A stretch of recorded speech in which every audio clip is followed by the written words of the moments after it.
Hello, you're watching Dukascopy TV. Now, New Zealand's been in the headlines this week after Fonterra Cooperative Group, the world's largest dairy exporter, announced it had found contamination in a batch of whey powder based in New Zealand.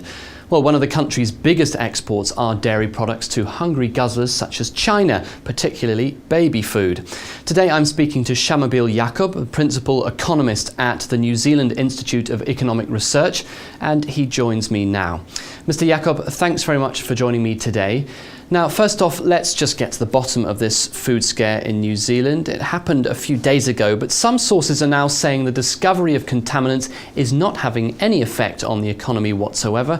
But as we know, New Zealand exports a great deal of dairy products to China. Has this all been over-exaggerated? Food safety is obviously very important. Any scares along the supply chain have big implications, particularly from a reputational perspective. New Zealand is a very large exporter of dairy products, and in particular to countries like China and many other emerging markets.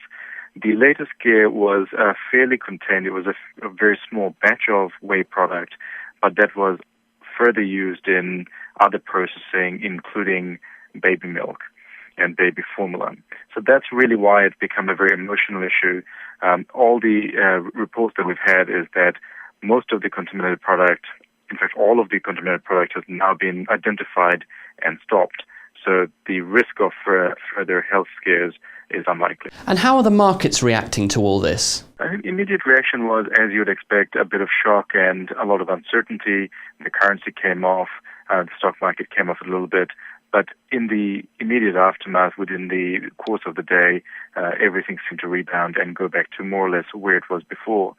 The real issue with food safety for New Zealand is not, I guess, what's going to happen to dairy prices or the New Zealand dollar on the day, but whether or not we're able to protect our food systems, the supply chains, and keep our reputation intact as a safe place that exports food. We've just had the Reserve Bank of Australia decide to cut its interest rate to 2.5%. New Zealand and Australia often go hand in hand when it comes to trade relationships with other key nations such as China. You're on the ground there in Wellington. Does the economy feel under strain at all? The New Zealand economy is doing better than the Australian economy.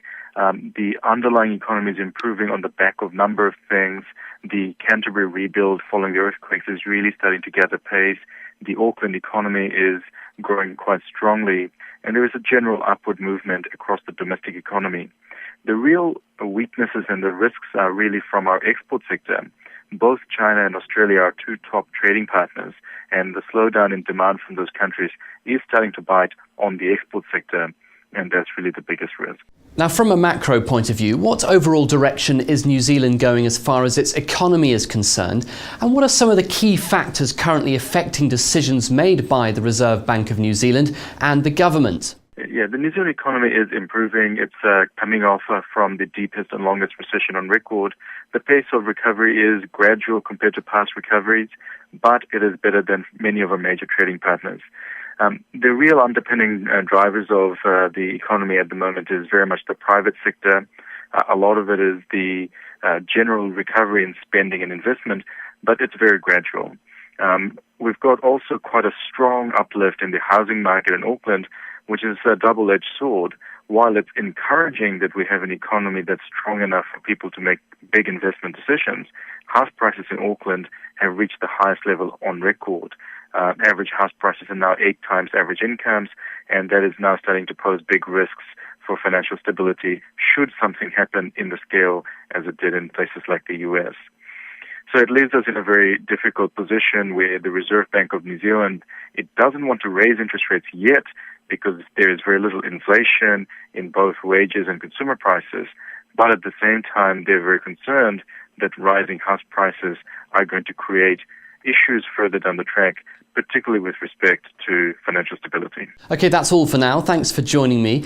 Don't forget to click back to keep up to date with the latest opinions and facts from experts here on Dukascopy TV. I'll see you next time though. Goodbye.